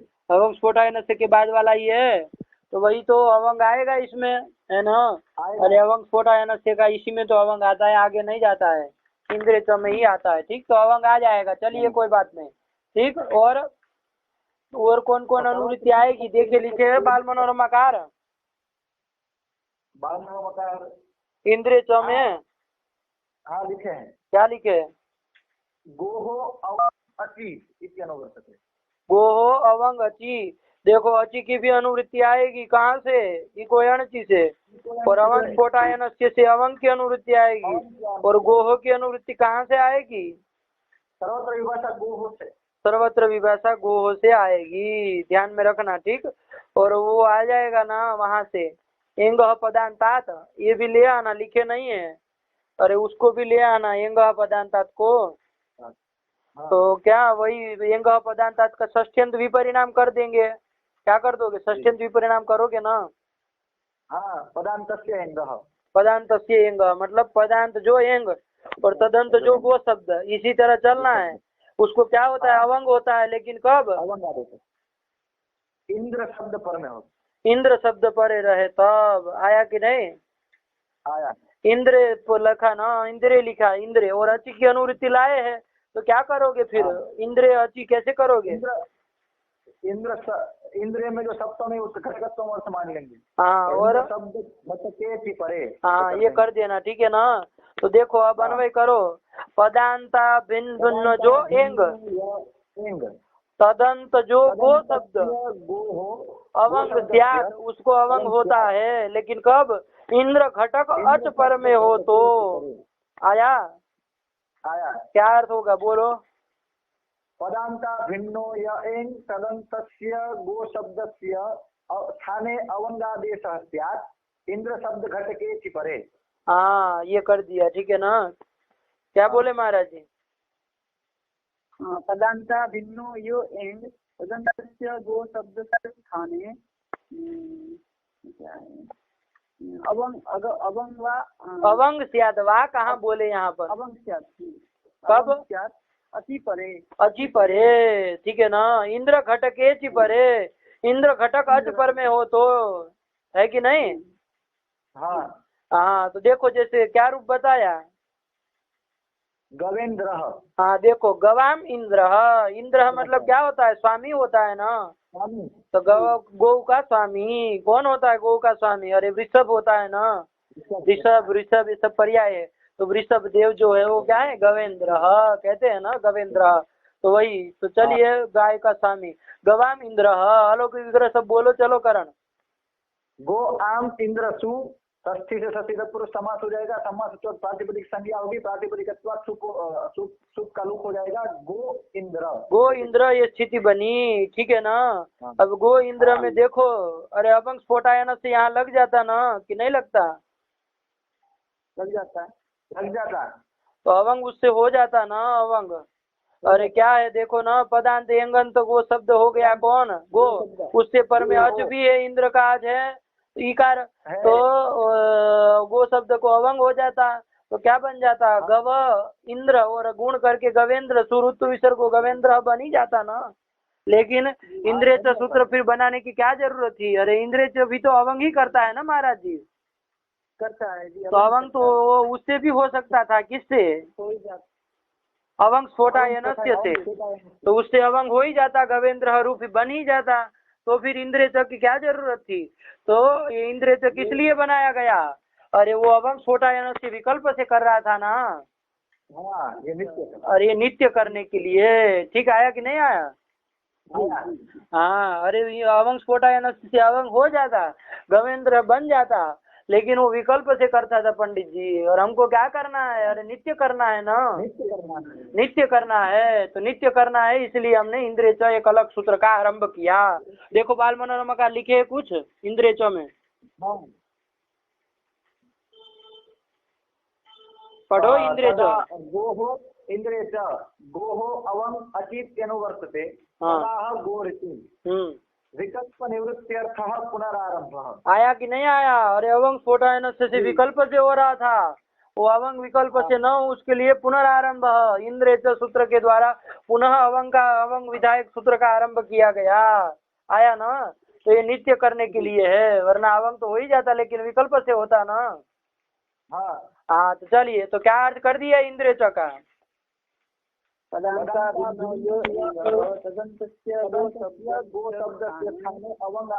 हाँ, तो वहाँ सुपलुक करके गो इंद्र ये स्थिति बनी है ना, तो पदांता भिन्न एंग होकार तदंत गो शब्द हो गया। उससे पर में क्या है? इंद्र घटक अर्थ पर में है, तो उस गो शब्द को क्या अवंग हो जाएगा, और गीत होने के कारण गीत से क्या हो जाएगा? अंत्य अलह स्थाने स्याद, तो अंतिम अल के स्थान में होगा, मतलब ओकार के स्थान में होगा। तो क्या स्थिति बन जाएगी करण? गव इंद्र, और गुण कर दो गवेंद्र, सुरुत विसर्ग को गवेंद्र बन जाएगा ना। ये नित्य करता है, इसलिए आ गया। हाँ, वो यहाँ पर ये मतलब इंद्रिय का अलग सूत्र बनाया, इससे इससे लगता था यहाँ कह देते कि व्यवस्थित विभाष है, यहाँ पर भी नित्य अवंग होगा। हाँ देखो ये बात आ सकती है, सही प्रश्न किया कि भाई अवंग स्फोटायन से जो अवंग करता है विकल्प से करता है, ठीक बात कही। तो उसको नित्य करने के लिए आपने इंद्रिय का आरंभ किया, ये तो वस्तु स्थिति है, ठीक है ना। लेकिन ये जो आपने अवंग स्फोटायन उसको आपने व्यवस्थित विभाषा मानी है ना, मानी है। वहाँ पर व्यवस्थित विभाषा मानी ना, किसके लिए? वो गवाक्ष में नित्य अवंग हो, उसके लिए आपने व्यवस्थित विभाषा का आश्रयण किया ना, वहाँ पर विभाषा करके व्यवस्थित विभाषा मानी ना। हाँ मानी। तो फिर जब उसके लिए मानी ली है व्यवस्थित विभाषा, तो फिर ये गवेंद्र में भी तो काम चल जाता है। अरे कहते थे कि व्यवस्थित विभाषा या गवेंद्र, जैसे गवाक्ष में नित्य अवंग होता है वैसे गवेंद्र में भी नित्य अवंग होता है, ऐसा कहते थे तो काम चल जाता ना महाराज जी, चल जाता। तो फिर इंद्रिय की जरूरत थी नहीं थी। हाँ, तो फिर इंद्रिय की कोई आवश्यकता नहीं है। यदि इस तरह से कर दिया जाए तो इंद्रिय सूत्र की आवश्यकता नहीं है। देखो लिखे होंगे तत्व, वो बाल मनोरमाकार लिखे हैं, नहीं लिखे है? तत्वबोधिनी में देखो जरा, इंद्रिय में लिखे है कुछ? हाँ लिखे लिखे पढ़ो। इंद्रिय आरंभ सामर्थ्यात् नित्यमिदम। आरंभ सामर्थ्यात् नित्यमिदम। इंद्रिय ये सूत्र क्या है? अरे नित्य है। अरे इसमें विकल्प मत जोड़ देना कुछ। कैसे जाने? तो कहा आरंभ सामर्थ्यात्। यदि विकल्प से ही करना होता तब तो पूर्व से ही हो जाता, और ये तो इंद्रिय की कोई जरूरत नहीं थी ना। लेकिन इंद्रिय बनाया, उससे क्या निकला कि ये नित्य है, नित्य अवंग करेगा। तो इसी के लिए आरंभ सामर्थ्य नित्यमिदम, कौन? इंद्रिय इति सूत्रम, ये नित्य अवंग करेगा। चलिए अब आगे क्या लिख रहे हैं? इदम च सूत्रम त्यक्तुम शक्यम। देखे लिखा ना, इदम च सूत्रम त्यक्तुम शक्यम। अरे ये सूत्र न बताते तब भी काम चल जाता। कैसे चल जाता? तो उत्तर लिख रहे हैं। अन्यार्थम स्वीकृतेन व्यवस्थित विभाषाश्रयेणैव इष्ट सिद्धे है इत्याहु। आया कि नहीं? अन्यार्थ जो स्वीकृत व्यवस्थित विभाषा है, अरे अवंग स्फोटायनस्य में व्यवस्थित विभाषा का आश्रयण किया गया है ना। किया गया है। किसके लिए? गवाक्ष में नित्य अवंग वो इसके लिए। तो अन्यार्थम स्वीकृत है ना, मतलब गवाक्ष रूप सिद्ध्यर्थम स्वीकृत की गई है क्या? व्यवस्थित विभाषा का आश्रयण किया गया है ना। हाँ, तो उसी से यहाँ पर भी इष्ट सिद्धि हो जाएगी, गवेंद्र में भी, है कि नहीं? अरे उसी व्यवस्थित विभाषा से गवेंद्र में भी तो काम चल जाएगा। व्यवस्थित विभाषा या नित्यम अवंग केवल भवती इत्यंश एवं प्रवर्तते, तो अवंग भवती यही अंश प्रवृत्त होगा। तो जब हो जाएगा तो नित्य अवंग वाला रूप बन जाएगा गवेंद्र।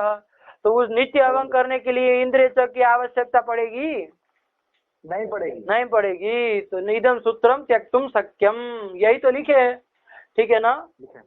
हाँ, यदि ऐसा करते, मान लो यदि ऐसे करते कि वहाँ व्यवस्थित विभाषा थी ही नहीं, मान लीजिए सब जगह विकल्प से ही करना था, व्यवस्थित विभाषा का आश्रयण नहीं किया था, और यदि आप कहते कि इंद्रिय का वो वहाँ व्यवस्थित विभाषा मान लेंगे और इंद्रिय की कोई आवश्यकता नहीं है, तब तो गड़बड़ होता।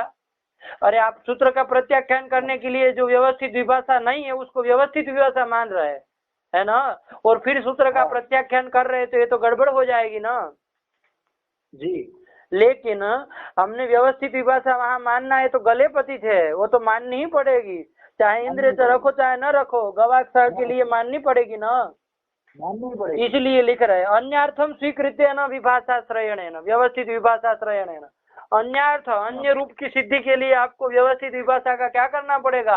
आश्रयण करना ही पड़ेगा, स्वीकार करना ही पड़ेगा। और जब कर दिए है तो फिर उसी व्यवस्थित विभाषा से गवेंद्र में भी काम चल गया। तो इंद्रिय इति सूत्रम त्यक्तुम शक्यम इति आहु, केचिद आचार्याः आहु, ऐसा कोई आचार्य कहते हैं। चलिए समझ में आया? हाँ यही है। तो इसलिए सूत्र नहीं रखते तब भी काम चलता है, इंद्रिय व्यवस्थित विभाषा मान करके काम हो जाता है, ठीक है ना।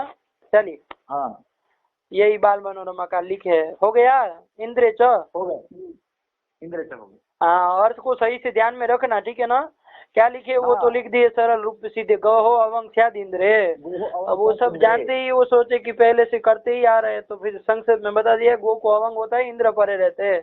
लेकिन कैसे अन्वय किया, क्या अन्वय किया, वो सब बातें ध्यान में रखना। तो चलिए गवेंद्र इति अचसंधि प्रकरणम, अचसंधि प्रकरणम इति अचसंधि प्रकरणम। अचसंधि हो गई ना, हो गई। चलिए आगे क्या लिख रहे हैं। अथ प्रकृति भाव प्रकरणम, अथ प्रकृति भाव प्रकरणम। महाराज जी आपके पुस्तक में भी ये पाठ है क्या, अथ प्रकृति भाव प्रकरणम। नहीं, अथ प्रकृति भाव। अच्छा है ना, अथ प्रकृति भाव। तो ये अथ प्रकृति भाव मतलब यहाँ से प्रकृति भाव वाला प्रकरण चालू हो रहा है, यही हुआ ना। प्रकृति भाव का बस चालू हो गया। तो जैसे प्लुत प्रक्रिया अचि नित्यम, ये भी क्या करता है, प्रकृति भाव करता है। तो ये सब चालू हो रहे हैं, है कि नहीं जी। तो फिर ये प्रकृति भाव वाला सूत्र तो एक पहले भी चला गया ना, कहाँ चला गया, सर्वत्र विभाषा गो, तो वहीं पर लिख देना चाहिए था ना, अथ प्रकृति भाव। ये कौन बात है, इधर का उधर कर रहे हैं। प्रकृति भाव वाला एक सूत्र चला गया। तो कोई कोई पुस्तक में पाठ नहीं भी मिलता है, अथ प्रकृति भाव इस तरह का पाठ नहीं भी है, ठीक है ना। तो चलिए वो ठीक भी है, क्योंकि प्रकृति भाव का यहाँ से थोड़ी चालू की है। अरे ऊपर सूत्र तो चला गया ना। अरे आपने सर्वत मान लीजिए संज्ञा सूत्र 2 बता दिए शुरुआत में, और फिर कहे कि अब संज्ञा प्रकरण चालू कर रहे हैं। अरे तो ऊपर गया वो क्या था, संज्ञा सूत्र ही था ना, ऐसे कैसे कर सकते। तो उसी प्रकार यहाँ पर भी आप कह रहे कि अथ प्रकृति भाव, तो फिर प्रकृति भाव वाला सूत्र तो गया ना, गया है सर्वत्र विभाषा गो। हाँ तो फिर कैसे अब कहाँ प्रकृति भाव है, तभी कह देना चाहिए था। तो चलिए कोई कोई पुस्तक में ऐसा पाठ नहीं भी है, ठीक है ना, अथ प्रकृति भाव। चलिए जो है टीका टिप्पणी थोड़ा देखिएगा तो समझ में आ जाएगा। लिखे होंगे कोई लोग, लिखे हैं देखो वहाँ तत्वबोधिनी में लिखा है कुछ, इंद्र च के बाद आहू तक पढ़ लिया ना, उसके बाद कुछ लिखे हैं।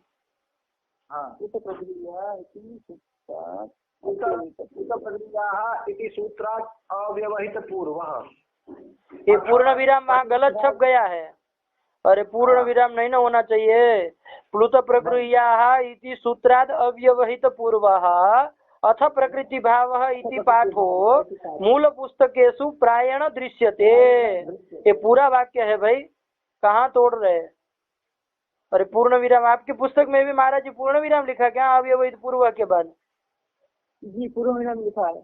लिखा है, नहीं ना होना चाहिए। अरे पूर्ण प्रक्रिया सूत्र से अव्यवहित पूर्व में क्या लिखा है, अथ प्रकृति भाव।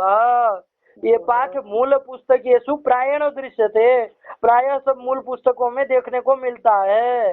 लेकिन वो क्या है, सच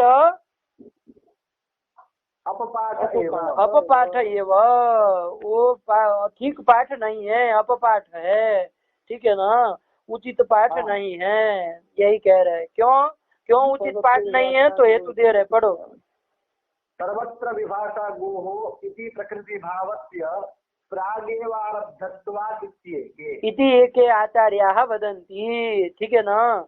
तो क्या वदन्ति, तो सर्वत्र विभाषा गोः इति प्रकृति भावस्य प्रागेव आरब्धत्वात्।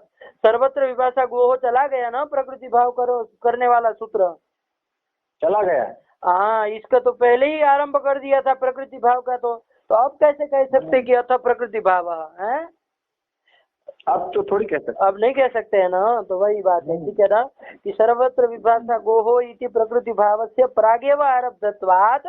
मूल पुस्तकों में जो प्लुत प्रक्रिया अति नित्यम सूत्र के अव्यवहित पूर्व में ऐसा पाठ मिलता है। क्या पाठ मिलता है, अथ प्रकृति भाव। वो जो पाठ मिलता है प्रायण सब जगह मिलता है, सब पुस्तकों में मिलता है, लेकिन सच अपपाठ है वह, क्योंकि अभी थोड़ी प्रकृति भाव का आरंभ किया। सर्वत्र विभाषा गोहो कर दिया ना प्रकृति भाव। और ये पहला करते तब तो ठीक था प्रकृति भाव, लेकिन प्रारंभ प्रकृति भाव का प्रारंभ तो आप सर्वत्र विभाषा गोहो से पहले ही कर दिए, तो इसलिए सच अपपाठ है ना। आया कि नहीं आया, इति एके वदंती, कोई आचार्य ऐसा कहते हैं। तो चलिए लगाइएगा टीका टिप्पणी, समझ में आएगा। और भी कोई टीकाकार लिखे हो इस विषय में, अथा प्रकृति भाव इसमें तो वही लिखा है, अन्य तु अवं छोटायनस्य इंद्रियच इति सूत्रद्वयं प्रकृति भाव प्रकरणे पठितम् अपि लिख रहा है। और हाँ पढ़ो। अन्ये तु अवंस्फोटायनस्य इन्द्रे च इति सूत्रद्वयं प्रकृतिभावप्रकरणे पठितमपि तद्बहिर्भूतम् इत्यवश्यं वक्तव्यम्। ताभ्यां तदनभिधानात्। हाँ ठीक है ना। अरे अन्य तू कोई आचार्य लोग ऐसा कहते हैं कि अवंग स्फोटायनस्य और इंद्रे च, ये दो सूत्र है ना, अरे ये दोनों अवंग करने वाले सूत्र है ना, ये कोई प्रकृति भाव तो नहीं कर रहे हैं। नहीं। तो अवंग स्फोटायनस्य इंद्रे च इति सूत्रद्वयं प्रकृति भाव प्रकरणे पठितमपि, प्रकृति भाव प्रकरण में ये पठित है ना दोनों सूत्र अवंग करने वाले। हाँ। तद बहिर्भूतम इति अवश्यम वक्तव्यम। ये देखो सर्वत्र विभाषा गोहो, ये अन्य आचार्यों का क्या मत है, वो कहता है कि सर्वत्र विभाषा गोहो भले हो गया प्रकृति भाव करने वाला, लेकिन उसके बाद जो अवंग स्फोटायनस्य इंद्रिय से, ये दोनों तो नहीं है ना प्रकृति भाव करने वाले। नहीं, वो तो प्रकृति भाव प्रकरण में न, वो मतलब उसमें तो नहीं। चलिए क्या हुआ। हाँ। वो समय समाप्त हो गया था। हाँ ठीक, चलो कोई बात नहीं। कहाँ थे।